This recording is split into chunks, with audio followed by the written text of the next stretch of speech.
Well, good morning, community college people. We're always glad to get together with you, and I want to thank Dr. McCowan for joining me.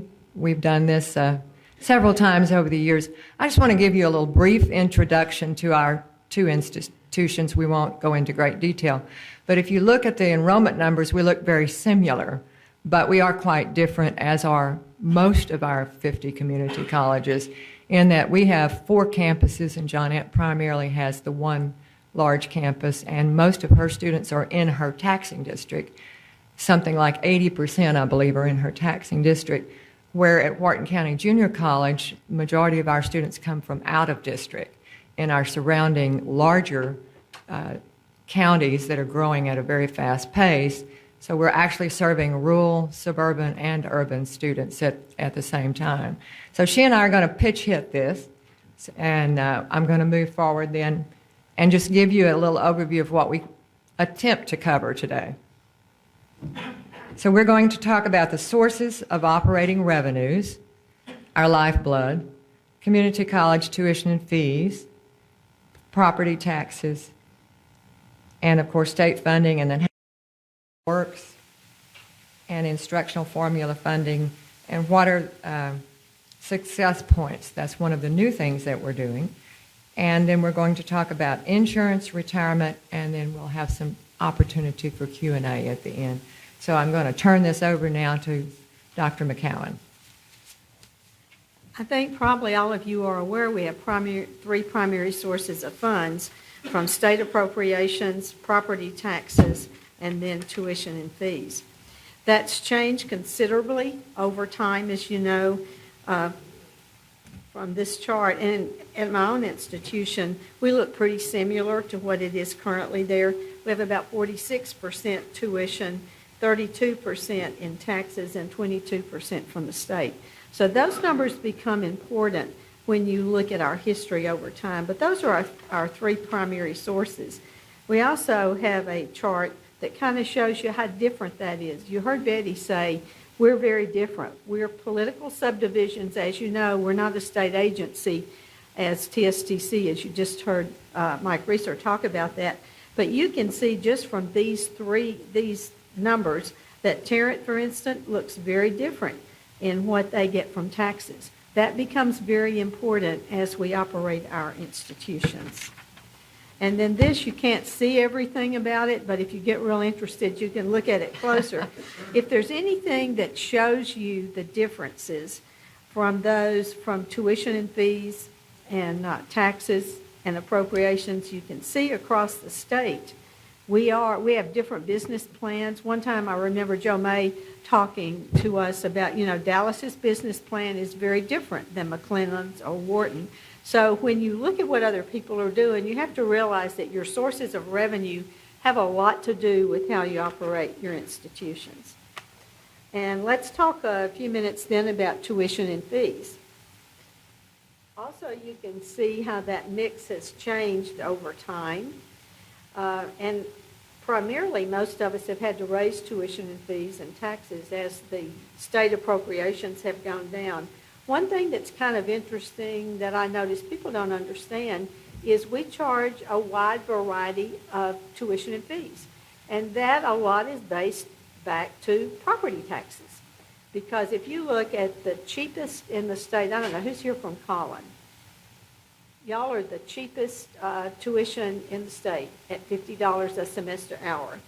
If you are at Laredo, you're the most expensive community college in the state at $138. We are at $115. And so you have different tuition, you have different fees, and it all comes together for that. And we do both of those very differently, and you as boards are the people who make that decision. So then I'll talk a little bit about property taxes. And here's a chart, if you want to study it more later, that talks about the valuation and what the average debt is. There are 2 parts, as you know. You have your maintenance and operation that runs your institution. 29 of us have debt service where our taxpayers have allowed us to borrow money for our larger projects than we could do over time.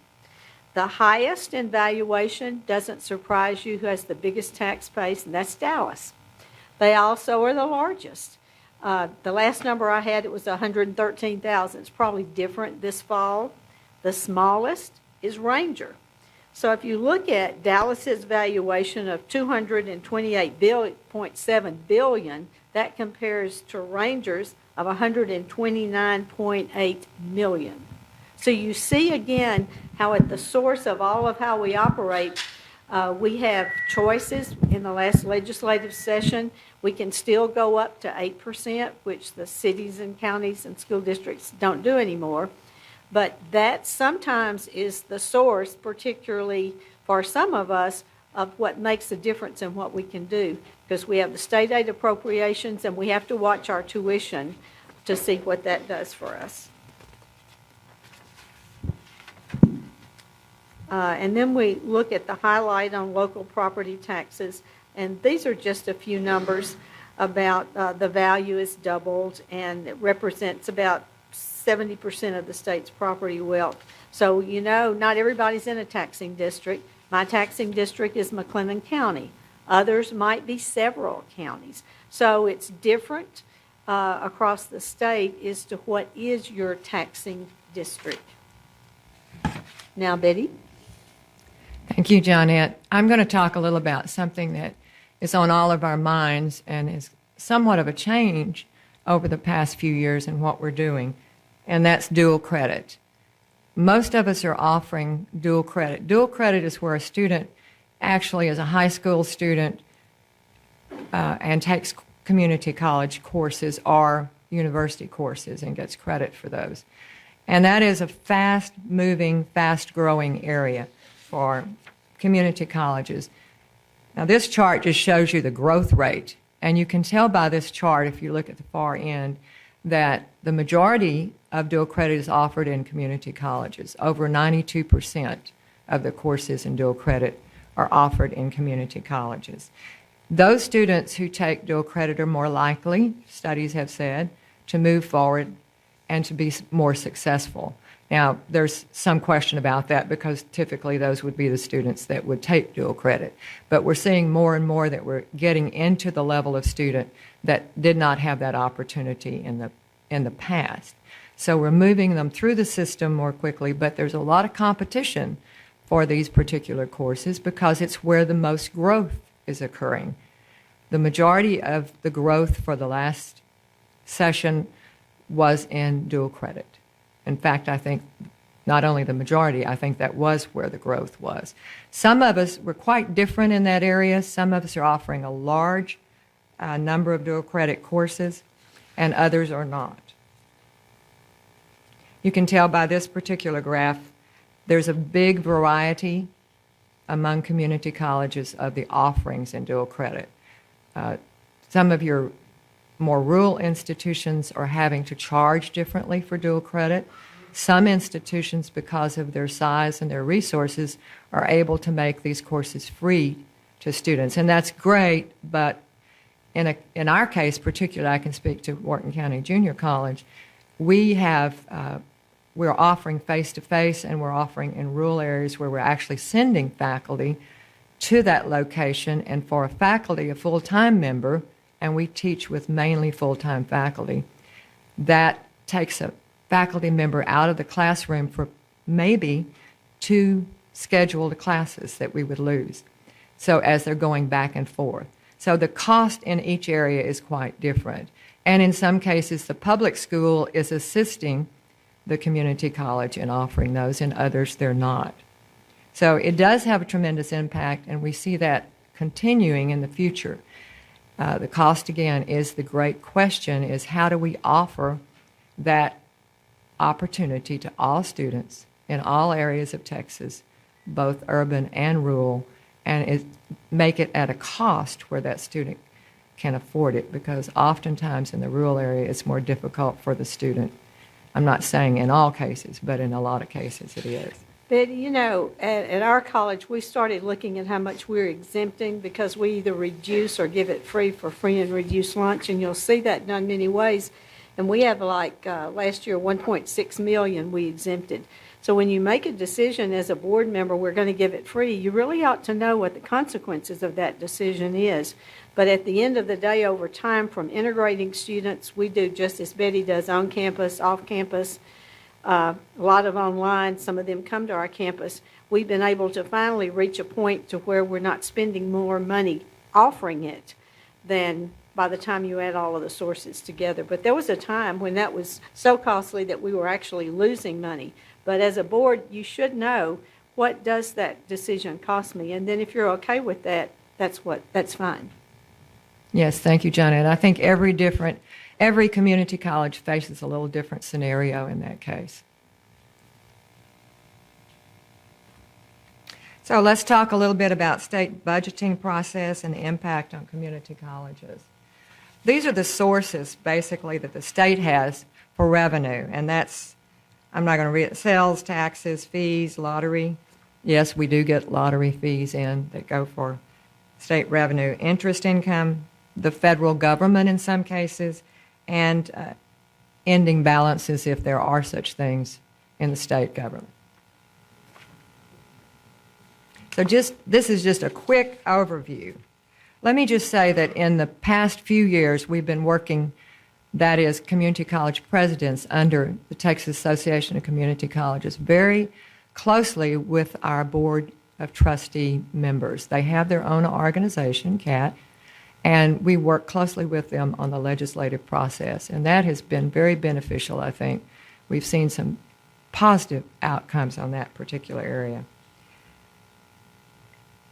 So this is the process. The TAC and the legislative appropriations processes with CAT, and that goes in what we call an LAR. That's a legislative appropriations request. And we do that a little differently. You heard in the last panel discussion where universities submit their own. Community colleges submit theirs as a group, typically. That's how we do that. You may have a special item that you want to submit separately, but typically we all do the same request. And we're currently working on that at this moment. We're already planning for the next session. And then those go to the Legislative Budget Board and ours as a whole for a request. And that process starts earlier than you think. The next slide just shows you a little bit of how we're working together with the community college trustees, and I just mentioned that. The LARs then go into the Legislative Budget Board's process, where they look at each area. Higher education is just one of those components that they look at for the next year. Let me just talk a little bit about the process. The comptroller is the one that sets the stage for the process by giving the legislature his recommendation. I don't know that it's a recommendation, his estimate, let's put it that way. It is his recommendation for the revenue that the state will have in the upcoming session. So that kind of begins the process along with the Legislative Budget Board's review of all of the requests. And then that goes through both the Senate and the House come up with an appropriations bill. This time, this last session, it was the House bill that came out first. The next time it will be the Senate bill. Those rarely agree. I mean, there are different visions for the House. There are different visions for the Senate. And they go through their processes, having hearings, reviewing, and making changes within their budget that they have submitted. They then take those things and go to what's called a conference committee. It's made up of members of both the House and the Senate, and hopefully at the end of that they come out with an appropriations request that involves both of those particular House and Senate, because they both have to agree to that during this conference process. So that's kind of the way we go through it. There's a lot of involvement of different people at different levels, but we would be here all day if I went into all of that detail. And it's a very complicated political process, believe me. So once we get that done, we have a budget for the year, for the 2 years. And, you know, fortunately, they only meet once every 2 years. I can't say enough about that. I have people in other states say, how do you operate? And I say, very well, because the most dangerous time is when the legislature's in session. So we appreciate that. So Johnette's going to go into a little more detail on the different sources. Well, with state funding, those of you who are at older institutions will know that from 42 to 70, 1942 to 73, it was per full-time student equivalent. Then it changed in 74 to 213, it was per contact hour, was formula funding. Then beginning in 2014, we have core operations, which we talk about as being kind of the replacement of the small college supplement to some extent, because it costs so much for each institution to operate on a basic level. Then we have the success points, and Betty will describe those more a little later, and then we still have the contact hours. And in the current biennium, you see what we had $1.83 billion funds appropriated, and the core operations were $1.36 million per district for 2 years. Then the student success points and the contact hour funding. The success points are our performance base. We continually ask for more recognition for the success that we have, and we're all doing very well in that area, but we are more focused on those outcomes than we've ever been before. The next request is under development by the Formula Advisory Committee, and they're expected to have a recommendation for the coordinating board in January of 2020. The core operations funding is intended to help cover basic operating costs, as I said before. It also replaced the small institution supplement. We began at $500,000. I think you'll continue to look at that as a way to help our smaller colleges. So I think that we'll continue to look to that component along the way as adding to that core, because it doesn't come close to, even for the smallest, covering what the allocation is, but it's very important to all of our colleges. Thank you, Johnette. I'm going to talk just briefly about contact hour, the formula funding, which is the largest component of state appropriations. And it's the first one. You noticed in 1942, we began this process with the formula funding. And it's based on the contact hours. And this just gives you an overview of what that means. It's the time the student spends in the classroom. So this is, if you look at this graph, a government course that's 3 hours meets 1.5 hours each Tuesday and Thursday, meets for 16 weeks. So it's 48 contact hours per student, and 20 students for 960 contact hours. So you're funded at an amount that is determined by that formula funding committee making a recommendation to the coordinating board. And that is a recommendation, and it comes out of the coordinating board typically as a recommendation that they include in their reports to the state for appropriations. And that's face-to-face time, whether it is online or in the classroom. So that has always been the basic formula, and we changed, of course, in the last few years to adding those other components. It's distributed based upon the hours that each institution actually has in different areas. And so if you've got a high-cost program, used to be the one we laughed about was commercial pilot, because I think only one institution had that, but that was the highest reimbursement cost because it's the highest cost to deliver the program. So each year they look at those, and I actually am old enough to know that I used to do that, so I can tell you that you just go down and find the median, and that's what's recommended typically for that particular area. They've been grouped differently over the years, but that's basically how you get that estimate for you in your appropriations, once there is a determination of the amount that's going to go into that.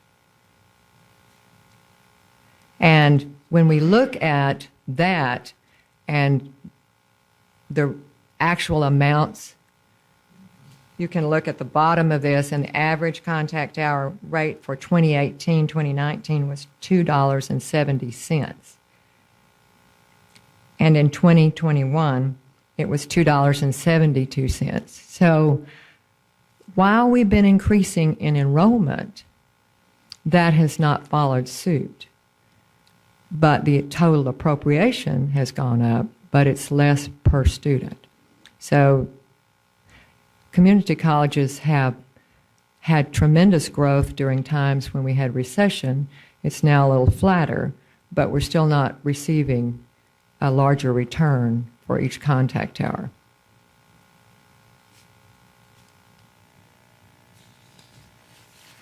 This graph just looks at the formula funding in billions, and you can see that over those years, there hasn't been a tremendous growth in that area. In fact, there have been years when we were just level, or we actually took some reduction in the past. It's not on this graph, but it did occur. So that's the biggest amount of our funding comes from that particular area. And yet we're serving more students than we've ever served before, even though we've flattened a little during this time when there's a good labor market, strong market for employment, and a lot of our students choose to wait to go to community college or anywhere else, actually. So if they can get a job, that's what they do sometimes. Now I'm going to talk a little about success points. Community colleges brought this forward themselves. We're the only component of higher education. TSTC has a little different formula funding, but we're the only component of higher education that actually volunteered to measure our success with students. And the way that we're doing that is through a matrix that we have designed. We were very concerned that enrollment shouldn't be the only thing we look at, that we want to be looked at for our success, and we want to look at a continuum across that student life and to see if we're really helping that student achieve their goal. So a matrix was designed, and we had people that looked at what Washington State was doing in a variety of different areas. And this is the matrix. It's being reviewed right now to see if we want to make some changes in it. The legislature also recommended that we consider some changes as well.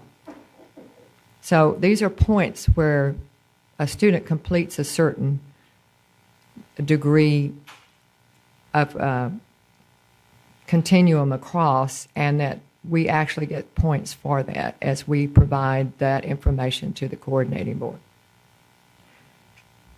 Some of the things that you always think of as graduation being that success point, but we find that students should be rewarded and the community colleges should be helped in moving those students through. These are expensive projects in some cases to put that effort into those individual students to help them get through these processes. And we find that these are the points where they move forward. So without going into each of these in detail, you can see that ultimately we want the student to meet the 60 by 30 goal. We want them to get a certificate. We want them to get a degree, if that's possible. We also want them to move on and transfer if that's their desire. So more and more, we're investing more and more in this particular component of our funding. It's not the largest, but we find that it is growing.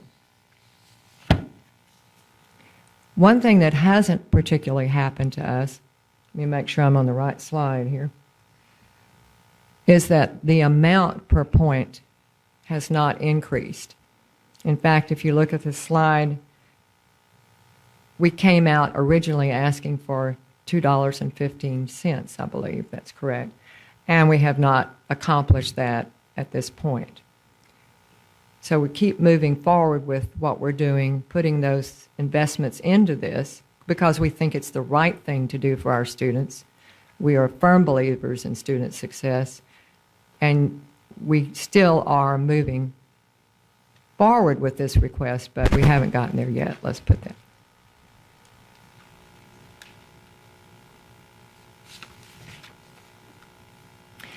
If you'll look at this particular graph, you can see that we have moved forward, though. Community colleges have moved in a progressive manner forward to help our students be more successful every time.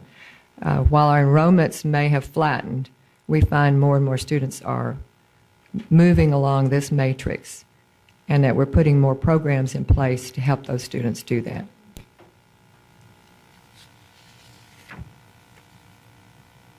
So, community colleges are continually looking to help their students, but our basic formula funding is still coming from the contact hour formula.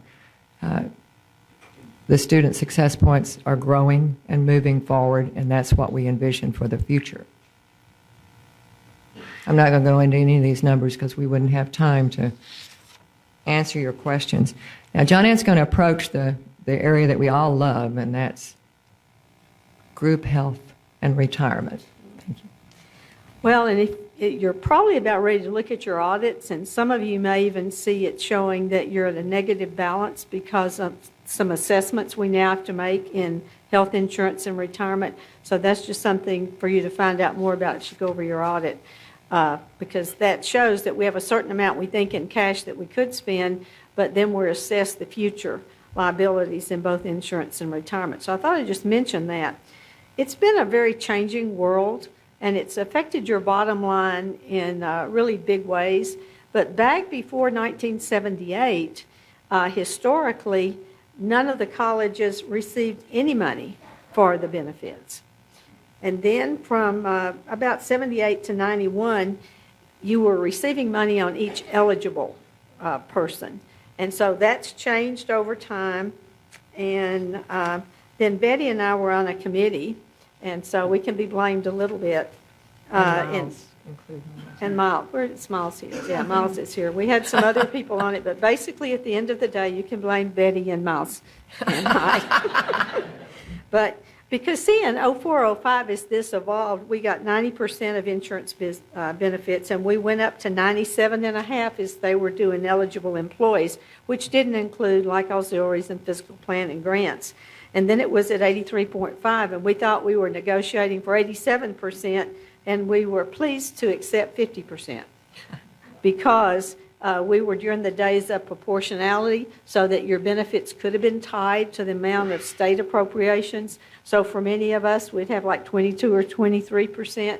We were told when we settled at 50 that we were really fortunate. They really thought we should have 10 or 15%. So it affected us in great ways. For my college, when it went down to 50% that one year, we lost $2 million, and Betty lost a little over $1 million. So watching the benefits gets to be a pretty big deal. And then in retirement too, many of us subsidize up to 8.5% on ORP. The state pays part of it, but many of us, that's another part of your cost are that. And as you look at the retirement and also the group insurance, I might mention one thing. There are a lot of hidden costs if you're not careful. If you hire a retired TRS, some people are everybody's eligible for TRS if you're over 20 hours or more. But some of certain levels are eligible for ORP. But if you hire, suppose, a person from public schools or one of your own employees who is a TRS retiree, there's a surcharge if you hire them on a full-time basis of 15.2%. Plus, if they're on TRS care, if they come out of the public schools, that might be another $537 a month. So it can be very expensive to hire a full-time TRS employee. But the benefits, the insurance are very important. They're really important on your audit, so you'll want to ask questions when you wonder why the money you think you have is much less or even negative, and that has to do with the new auditing requirements. So I guess we're ready for questions? Yeah, thank you, Johnette. We have just a little bit of time. Yes. We have microphones here, and my colleague Suzanne in the back. We ask if you have a question, please wait till we get to you so that you can be picked up on the video. Oh, you must have been very clear. Bill Greenhill, Tarrant County College. Just in case you became very concerned about this audit requirement, you all, but like we did our audit this this week as well at a board meeting. But that's every community college, every college has that, and it's all of us are in the same boat. And if you're worried about, for example, rating agencies, if you're going to be selling bonds, they understand that this is just a numbers game, and don't be. It's alarming because you look like you're in the red maybe, but you're really not. It's really an accounting issue, and the rating agencies, for example, are more or less ignoring it. They know what's going on. I just wanted to point that out. Don't worry, be happy. Any other questions? Okay, great.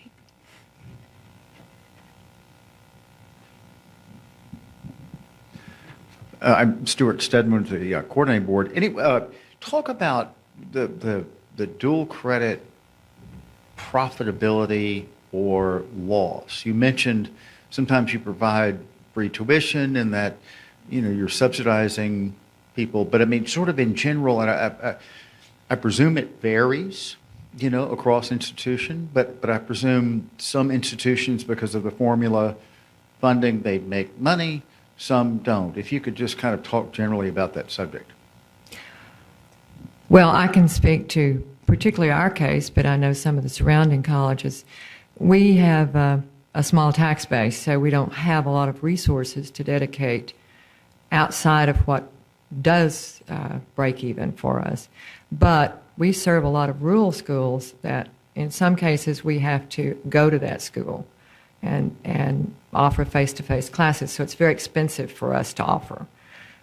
If you have larger size classes, you can sometimes go down on the cost for that particular student. So every institution looks at it differently. But I would ask Johnette, now she's subsidizing, we're actually subsidizing as well. We're reducing the price, particularly to our in-district students. Those are the students who pay taxes to the institution. So we have a variance in that regard. But we are not able to offer it for free for our institutions. And Johnette has a little different formula that she's using, and I know some of my colleagues in this room do as well. But in order to compete, which some of us are sitting in an area where we're actually competing not only with our universities to offer these and some of our own colleagues to offer it, because it seems to be the greatest area for enrollment growth. And while competition is good, we question sometimes whether it's really getting to all of the students and giving them the same opportunity. That's really the question in a lot of our minds. It's not whether it's a quality product, because we feel like it is. It's just that we feel like we're disenfranchising some students because the cost variance is so great. Well, for us, ours is a commitment to our community, and we don't teach dual credit outside our taxing district. And so we have a commitment. We have a high poverty area and those kinds of things. And we give it, when we started out giving it free, there weren't many people enrolled. And we did that for free and reduced lunch, and then we've reduced it to the others. And that was kind of partially a competition. We were the highest in the state on what we were charging when we charged our regular rate. But it's part of that business plan that we different ones have. We use mostly our full-time faculty, or else our regular adjuncts, with some high school, and others use all high school teachers who are qualified. So the business plan is very different. Ours was vested initially in our commitment to our community, and so with all of the sources, some of the school districts pay for the tuition that we don't pay.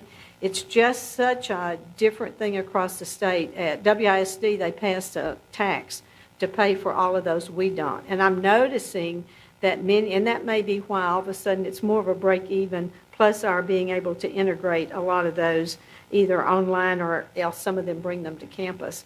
But it's very important that we move 60 by 30 Texas plan. It's very important for our community. And so we have a really strong relationship. And again, we use a lot of full-time faculty, but that brings them to our campus to finish. Some of them finish before they finish high school, just as they do other places. Not a large number of those, But our partnerships are really strong. They're very important. We go meet our superintendents and counselors every year individually on their campus. We bring them and meet with our board, their boards and our boards. But we consider it a really big commitment. And part of it, the reason we reduced it was a competitive thing. But initially, it was just a commitment for our community because since 1998, we have not charged those students for free and reduced lunch. Yeah, it's a complicated topic that can't be really explored right here. But I mean, Right. I've heard that, and I don't know if this number is right, but that the contact hour funding for community colleges statewide is approaching 50% for dual credit. Is that even? In some cases, yes. And- Some and- of our institutions, the really smaller ones that have built these, they actually are the only provider in some cases. We have some colleges that are approaching 50%, yes. And we Yeah. have a slide, that showed that. At my college, it's about 25%. Betty's is much smaller. Oh, ours is only like 8%. Anyway, just a big topic that, Right. the coordinating Yeah. board certainly will need to explore and understand. But thank you. Yeah, thank you.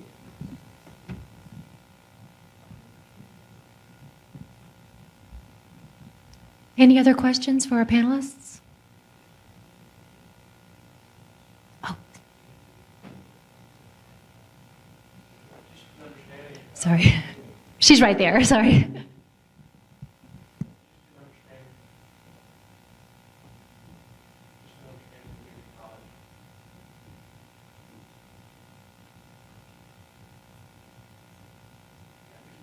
It's still not working.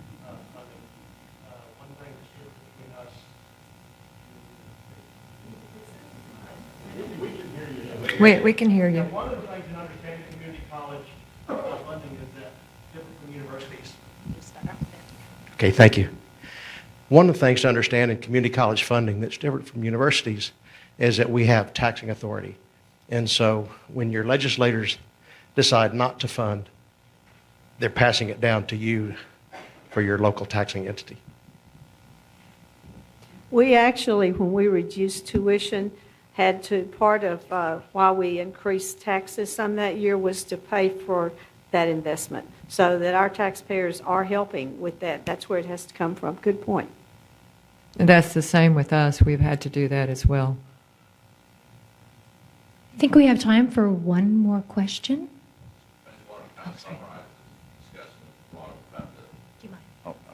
The dual credit, how it's a growing component of the community colleges. I noticed our school, Houston Community College, is low on the percentage scale, but on raw numbers, it's large for us because we're just a large institution.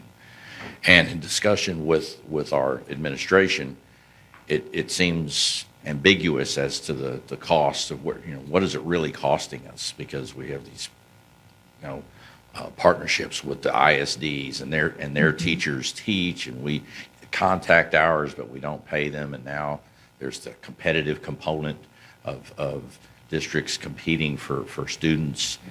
As a trustee, as we talked at the panel, I feel like I'm getting in the weeds when I have the discussion at the table, but I don't really feel that I understand where we're going with this, because I don't understand the mechanisms of the flow of the money. But I do realize the importance of the program and the potential magnitude that it's going to be, because it's going to be such a large percentage. So I'm just curious how we can possibly address that going forward. Is there going to be any standardization, or it sounds like everybody's just kind of all over the place on how they're managing it, and it's all kind of managed under the guise of, well, it's important and we need to do it.